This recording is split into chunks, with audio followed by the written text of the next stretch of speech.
Back tomorrow, all the regular stuff for Football Friday, and of course all the stuff as we get ready to preview game number 1 of the ALCS as the Yankees and the Astros meet. Somebody who covers the Astros down there in Texas and for Fox Sports South is former Yankee reliever Mike Stanton, who joins us now. Mike Francesa on the Fan. Welcome. How are you? Mike, long time no speak. I'm doing well. Nice to speak to you. Mike, of course, the longtime Yankee reliever who, if you go back to 2000 against the Mets, won 2 games and had a big hand in the 3rd game in that series against the Mets. So that seems like just yesterday, right?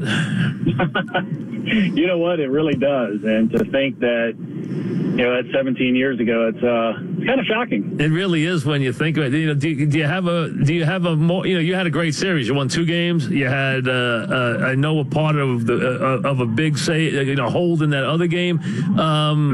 What's your recollection of that series since it was such a good series for you? Well, really what got me the most was I think I ended up I faced 16 batters, got 16 outs, threw the ball extremely well. But, when people ask, what did I faced the same guys. It wasn't, Joe kept putting me in there against guys, Timo Perez, right, guys like that. And, I was throwing the ball well at that time. So, no, it was fun. The thing that surprised me more than anything else, Mike, was with the police escort, how close the stadiums really are together. Very close. Time at all. Very close, absolutely. And that series, and when you have to cross that Triborough Bridge and go across the Major Deegan, man, it takes, at best, it takes a half hour. But with that police escort, man, it was like 10 minutes. You had gotten, in that last game, the thing that's, amazing about that was, to this day, if you see any of the particulars, if you see Piazza, if you see Bernie, you see any of them, the ball that ended the series, everybody, everybody thought, it was going to go out of the ballpark. You know what I mean? Including Piazza, including Mo. Yep, everybody thought, the ball was going to go out of the ballpark. Mike, I don't know how many times it happened a couple times, but it didn't happen very often. Mariano actually flinched on the mound. Mike hit that ball so hard that Mariano, and it was anywhere close to him, but he hit it so hard that, Mo flinched.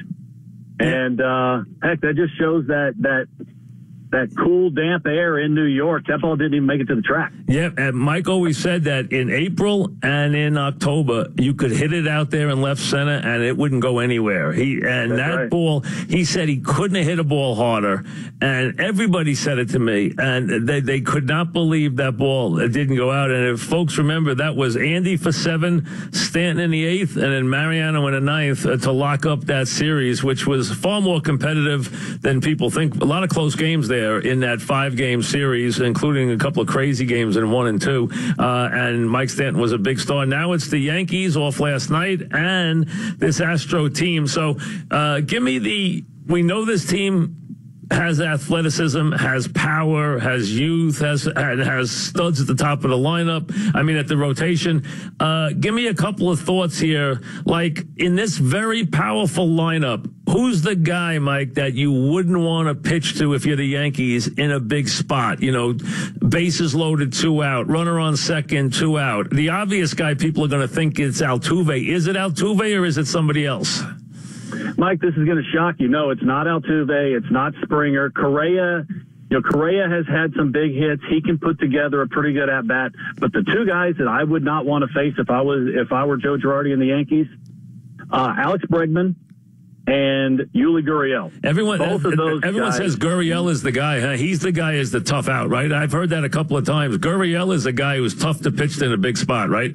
He is. He's got such great plate coverage. The guy that I recollect his swing to, and you'll remember, was Juan Gonzalez. Oh, really? Just ridiculous plate coverage. You throw the ball, an inch or 2 off the plate away. He covers that ball like it's middle. He can get to the ball inside. He's a rookie, but Mike, you got to remember, this guy's 32 years old. Right, he was a big international player. baseball for a very long time. So he knows how to keep the situation, how to keep himself calm in situations. And Bregman is the same thing with that short little swing that he has. It's got power in it if you make a mistake up in the zone. But, he'll take a soft serve to right to drive in a run. And those are the two guys for me that have been very consistent over the year in making those adjustments. But listen, you don't score 900 runs without your whole lineup hitting. And the way this team got on a roll in the division series offensively, they did this a couple different times during the regular season. They are very tough to pitch to. Once they start stringing hits together, and the one last thing, we'll go to the next question, Mike, that this team does that really no other Astro teams that I can remember, they don't strike out. This team was had the fewest strikeouts anybody in Major League Baseball this year. So you put the power and the contact together, and now you can see why they score so many runs. We're talking with Mike Stanton, the Yankee reliever who had a wonderful career in this Yankee bullpen. And the Yankees, people talk about the bullpen now. The Yankees won in the late 90s for a lot of reasons. The biggest reason, and they had great gamers, Bernie and Derek and those guys, the Yankee bullpen so many times would shut teams down for 4 innings and allow the Yankees to come from behind. That team, you could count 20 games where the Yankees came from behind in the last 4 innings and the bullpen did its job inning after inning. And it was so many different guys like Stanton and Weathers and Graham Lloyd and, of course, Mariano and Wetland for a time, and down the list, Ramiro Mendoza. But and this bullpen's obviously big now. And let me get to that. Obviously, there's Verlander, obviously, and he was great for you guys. Were you surprised Verlander, Mike, came there and pitched as well as he did?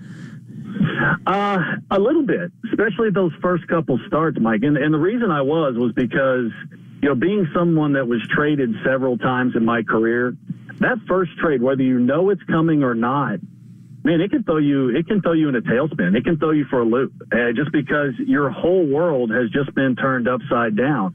And for him to be in Detroit for 13 years, having his roots grounded there, his only organization, I really thought that, maybe that first start or two, maybe not struggle, just, kind of be a little too amped up. But once he got on the mound, it was just another day at the ballpark, and he was outstanding. The 5 or 6 starts he's had for this Astros team, I mean, he's been as advertised, if not better, really. And Keuchel has owned the Yankees. Now, this Yankee team's a little different than the one he beat and embarrassed in the wild card game a couple of years ago. That was an old tired team. This is a different team, but Keuchel's not going to give in. And clearly, Cleveland had a very good, really a very good game plan for a lot of the series on the Yankee hitters. They mystified Judge with the curveball. Do not throw him a fastball in the zone, as everybody knows. I mean, I don't even know if you could throw him a fastball in the zone. I mean, he could. That's one thing. He does devour fastballs in the zone. Now he'll chase one high, but the curve has killed him. I mean, as you've seen, the curve has killed him. Will Keuchel, in your mind, be as efficient as he's been in the past against the Yankees, or is this lineup going to be very right-handed? Maybe give him a little more trouble. Well, Mike, I can really see it go either way. And for Dallas, it's really any pitcher, but for Dallas, being a guy that doesn't throw overly hard, he needs to go strike one. And if he's getting ahead in the count, if you go back and look at those games he's pitched against the Yankees, if he's getting ahead of the count, they're going to have a tough time against him, because his curveball is a plus pitch. His changeup is outstanding. He can move the fastball in and out. The only problem he has is if the zone gets a little tight, or if he loses his concentration, which he's done a couple times over the last, month and a half or 2 months. You can score some runs against him, but I'll tell you, I know he doesn't throw hard, but if he's getting that good 2-seam fastball, he's getting that sinking motion, he's the best ground ball pitcher in Major League Baseball. And, if he's getting those, it's next to impossible to get underneath it and lift the ball if he's got that good T-seamer working. So what Mike Stanton, who follows the Stros now down there at the Yankees in Texas, they're gonna have a workout in about an hour and a half, and game one tomorrow night. Yanks haven't named a starter yet. I think it'll be Gray. I mean, they could go a different way, but I think they'll save Tanaka for game 3 at home, I would believe, but they haven't announced yet the starting pitcher. Obviously, we know who it'll be for the Astros. How do you see them stacking up the pitching behind the big two, Mike, in this series, considering the Yankees? Will they do anything out of the ordinary because of the Yankee lineup, or will they, what will they do behind the big two? I think they'll stay status quo. Charlie Morton he threw well against Boston. Actually, there was a lot of people that were kind of surprised he came out when he did. A lot like CeCe against Cleveland that first early in that series. And we'll have to see. Brad Peacock was really their most consistent starter all year. Now, he didn't throw the ball terrible against Boston. He didn't go very deep. But it's a little different being a 7-game series, and now you actually play 3 games in a row than the 5-game series where you never have 3 games in a row. So a little bit more onus on the bullpens because of that situation. But we'll have to see, because I'll tell you, Jeff Luhnow and AJ Hinch, they play it pretty close to the vest. They don't let anything leak very much, and you know who the first 2 are going to be. But I think odds-on favorite are probably Morton and Peacock, or Peacock and Morton in either order. How about the pen, Mike? What would you say? Give me your overall thumbnail on the Astro pen. I mean, is it a pen that they can dominate? Is it a pen? I know it's got different kinds of throwers. I know it's got a couple of different guys there, but I'm familiar with a couple of them. We've seen Davinsky. We know Gregerson. But tell me what's the good part? What's the shaky part of the pen? Well, the good part of the pen is there's crazy diversity coming out of there.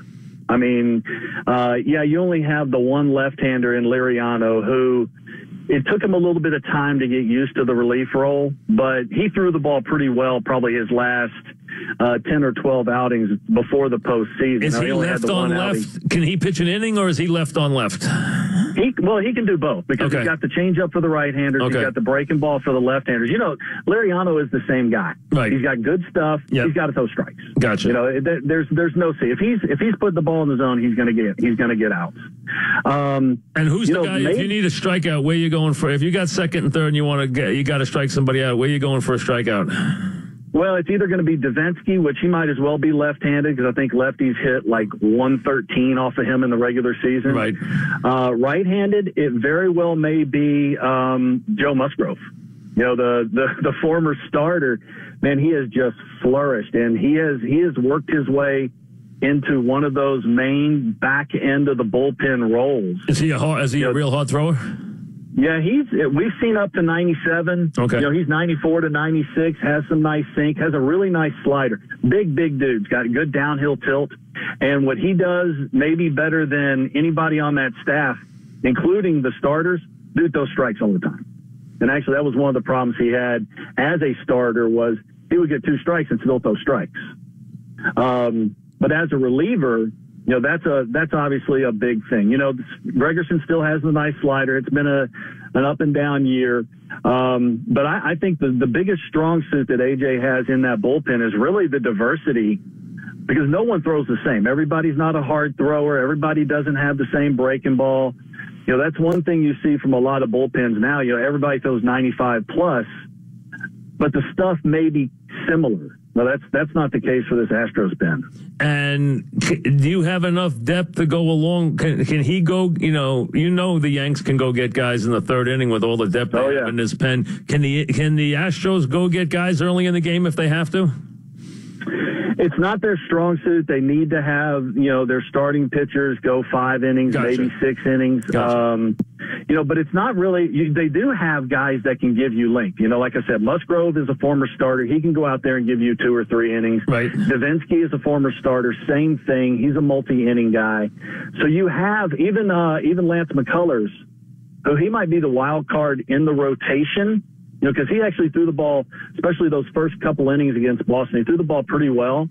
He's a guy that can give you length, being a starter himself. So they do have some arms that can give you some length, but just like every team, you'd like the starters to get into the fifth or sixth inning, and then the bullpen sets up nice behind them. We're talking about Mike Stanton, the Yankee reliever who does the games, who covers the team down there for Fox South.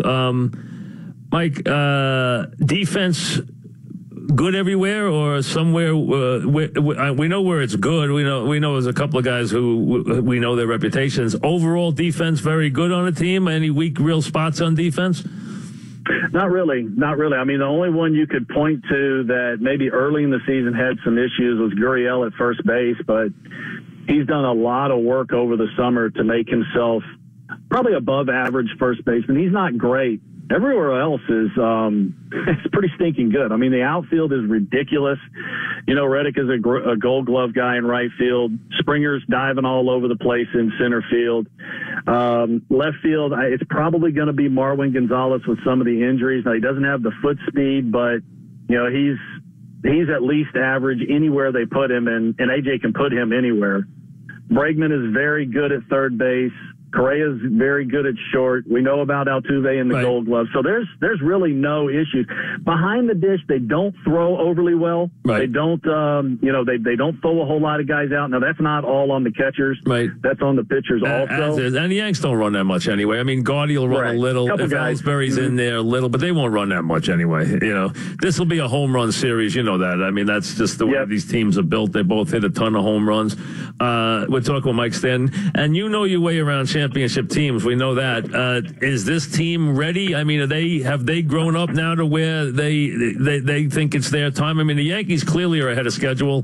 They got some veterans, they got plenty of kids. It's kind of like we're comparing a little bit to 96, although that veteran bench in 96 was unbelievable with Strawberry and Fielder and Boggs and guys like that. They don't have that, but they don't have much of a bench. But Holiday will DH. But is this team, is it now? Are they mature and they're ready now, or are they still learning their way around the postseason? No, I think they're ready. I think the game has slowed down enough. A lot of these guys have at least a little bit of postseason experience. Getting through that first series with Boston, you know as well as I do, that can be an extremely hostile situation there at Fenway Park. And I thought they handled themselves pretty well, especially in that last deciding game, giving up the lead and then coming back late. What the strong suit of this team has been is kind of like the Yankees also. It's really been their offense. And, their offense has bailed them out a few different times. And if the way they're, it's all about timing. The way they've been swinging the bat. And we'll see if these few days off are going to hurt them early in this series. But, when this team gets on a roll, man, they are tough to get out. Beltran's been one of the great postseason players ever. I mean, he is, he's been magical in the postseason. How big is his role now on this team right now?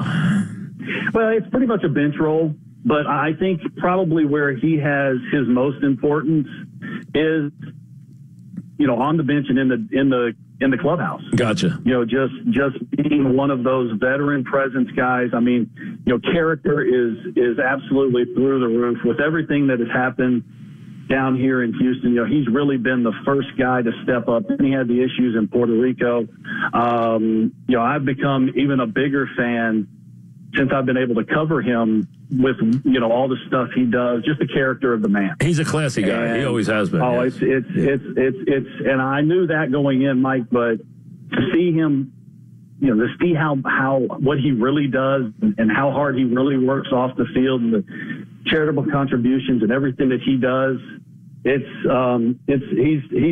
pretty impressive. He's impressed me thoroughly, but I think his biggest value is really, on the sidelines. Now he can still put a good at bat together. The bat speed isn't there, but if he gets a fastball out over the plate and he's looking for it, he can still do some damage. Yeah, I mean, that's a guy who, as people know, has got 16 postseason homers. He's been a guy who has been a wrecking crew in the postseason when he's been in. Even the year he was with the Mets, he hit 3 homers in the series. And we know with the Astros, he was unbelievable in the postseason. I mean, he's been a tremendous postseason player. Yeah, he has. And I think there's a lot of information that these guys have tapped into when it comes to, dealing with postseason stress, because that's really what it's all about. It's about, can you belittle the situation and, turn it into just a regular ball game. I mean, listen, you were good at it. You're a guy who was around great teams. You were very good at it in the postseason. I asked Bernie once, and I said, why were you so good in the postseason? Why were you able to get so many big hits? And he said, I was able to slow the game down in the postseason. You have to slow the game down and relax. And he said the guys who can do that are going to do well in the postseason. Now, you just said the same thing, slow the game down. You were very successful in the postseason. Was that the key to being good in the postseason? I think it is. I mean, the one thing that players that can perform in the postseason, what they figure out is the game doesn't change. Once you go in between the white lines, you still got to throw it, you still got to hit it, you still got to catch it. The only thing that changes is everything that's outside the white line. The media coverage, the television coverage, everything, the fans going nuts, all that stuff. Yeah, that can be overwhelming. But, really the game itself needs to be your safe haven. By the time you play Major League Baseball, you've played, thousands of games in your life. So that really should be the place that you go, okay, now this sounds familiar, especially up until the World Series. You played all the teams anyways. In interleague play, you may have played the team in the World Series. So you might not even be a new opponent, but you have to be able to, what I like to say is belittle the situation. Just my job as a pitcher is to execute a pitch. Job as a hitter is to hit the ball hard, put the bat on the ball. You do stuff like that, and you have that mindset, you have a better chance of succeeding than going out there and your chest, your heart's jumping out of your chest and you're breathing hard and everything. Just not going to be able to succeed that way. We're talking with Mike Stanton, the former Yankee reliever, about the Astros. It wouldn't have been a surprise, Mike, if the Astros had thought they were going to see the Indians. I mean, the Indians were 32-4. They had set records in September. They're up 2-0 in the series, and now here are the Yankees. So it wouldn't be surprising if they were preparing. Are they a little surprised that the Yankees are here? I don't think they're surprised. I think that, the Yankees, they knew that the Yankees were a quality club. I think it might be a little bit more of a surprise, just the simple fact that they got through the Indians. I mean, the Indians, I felt like the Indians were the best team in the American League. I think we all did. Yeah, we all did. Yeah. And I don't think that's I don't think that's even a stretch. But so, what does that mean? Once the regular season means nothing. Once you get to the postseason, it's who gets hot. And the way the Astros have been able, or the Yankees were able to put together that 3-game run, that makes them very dangerous. Yeah, was that, was that, would it have been a tough game to come back and play a Game 5? I mean, was it a big deal that they won that and closed it out on the road in Fenway? Was that a big deal for the Astros? Well, I think, yeah, they could have come back. I mean, they actually played better this year on the road. But again, the regular season doesn't mean anything. Yeah, I think they could have come back because you're going to have Dallas Keuchel going at home, and he's been outstanding over his career at home. But, in a Game 5, you never know. And that's why, Cleveland really needed to close the Yankees out in Game 4, was just so you go to a Game 5 and it's not, all bets are off. That's why I think you saw John Lester in the Cubs series yesterday. Was Joe Madden was trying to close that game out in 4 games so you don't have to get to the pivotal Game 5. As the Yankees arrive there today, and as the world will be watching it starting in tomorrow night, is Houston back to, I don't want to say normal yet, but back to pretty much life as they know it, where we wouldn't see a lot of remnants of what went on, or is it still a place that needs a lot of work? Oh no, it's a place that needs a lot of work. It's going to take months, if not a year, or maybe even longer, before some of these people are back to normal. Now, you're not going to see any remnants of it just because around the ballpark and in most of Houston you're okay. But if you went to the flooded part, which is west of Houston, south of Houston, yeah, there's still devastation. It's going to be a long, drawn out process. There was so many houses and so many buildings that had flood damage. There's just not enough people to work not enough contractors, not enough material to get everybody back whole again. Unbelievable! Wow, so that much damage, huh? Really, was that? Did you stay in town for that whole thing? I was, but I lived well north of town. Okay, and we were blessed. We didn't have any issues whatsoever. Obviously, a lot of the people I work with at AT&T Sportsnet, there's several of them that had water, and then just friends in different parts. And really, what's crazy, Mike, is that, it's almost any low-lying areas had issues. And, in some cases, I mean, we've heard rainfalls of, 45, 50 inches of rain in a matter of just a couple of days. I mean, it was pretty extraordinary, the amount of rain that actually fell. Listen, well, thanks for a couple of minutes. Appreciate it, Mike. Good to talk to you. Thanks for your time, Mike. Good talking to you, buddy. My pleasure. Mike.